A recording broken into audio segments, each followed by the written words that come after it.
అసలు ఈ house hold mapping అంటే ఏంటి? రేషన్ కార్డ్‌కి, హౌస్ హోల్డ్ మ్యాపింగ్‌కి ఏదైనా సంబంధం ఉందా? ఈ పథకాలకి, హౌస్ హోల్డ్ మ్యాపింగ్‌కి ఉన్న సంబంధం ఏంటి? ఈ హౌస్ హోల్డ్ మ్యాపింగ్ అనేది ఆంధ్రప్రదేశ్ ప్రభుత్వం ఆధీనంలో ఉన్న పౌరుల యొక్క జాబితా. రాష్ట్ర ప్రభుత్వ పథకాలకు, పౌర సేవలకు మరియు కాలానుగుణంగా ప్రభుత్వం చేపట్టే సర్వేలకు ఈ హౌస్ హోల్డ్ మ్యాపింగ్ తప్పనిసరి. ఆంధ్ర రాష్ట్రంలో ప్రతి ఒక్కరికి హౌస్ హోల్డ్ మ్యాపింగ్‌ని తప్పనిసరి చేయబడింది.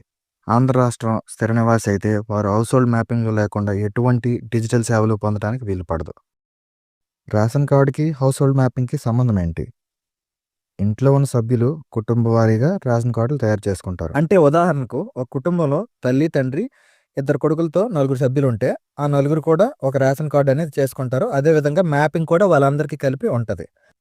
అదేవిధంగా కొడుకులిద్దరికీ వాళ్ళకి పెళ్ళిళ్ళైనాక వాళ్ళు చెరొక రేషన్ కార్డు అనేది తయారు చేసుకుంటారు. కాబట్టి ఆ ఇంట్లో మొత్తం 3 రేషన్ కార్డులు అవుతాయి. అదే తల్లిదండ్రులకి పెద్ద కొడుకు, పెద్ద కోడలు, చిన్న కొడుకు, చిన్న కోడలతో 3 కార్డులనేవి తయారవుతాయి. కానీ వారందరూ ఒకే మ్యాపింగ్‌లో ఉండిపోతారు. ఆ ఉండటం వలన ఒకే రకమైన ప్రభుత్వ పథకం అనేది ఒకటి మాత్రమే లభిస్తుంది.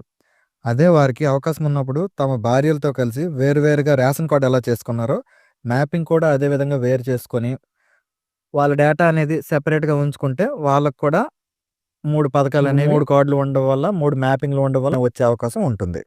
అలానే ఒక కుటుంబంలో తల్లి, తండ్రితో పాటు ఒక కొడుకు, కూతురు ఉంటే కొడుకు, కూతురుకి వాళ్ళ పెళ్ళిళ్ళైనాక కూతురు తన భర్త కార్డులోకి వెళ్ళిపోవచ్చు. అలానే కోడలు తమ కార్డులోకి చేరవచ్చు.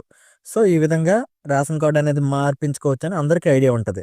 అదే విధంగా రేషన్ కార్డులోకి ఏ విధంగా అయితే మార్పులు జరిగాయో మ్యాపింగ్‌లో కూడా అదే విధంగా మార్పులు చేసుకునేలా చూసుకోవాలి. వీలున్నంత వరకు తల్లి, తండ్రి అలాగే భార్య, భర్త 2 మ్యాపింగ్‌లు చేసుకోవడం వలన 2 స్కీమ్స్ అనేవి 2 కార్డులకి, 2 మ్యాపింగ్‌లకి వచ్చే అవకాశం ఉంటుంది.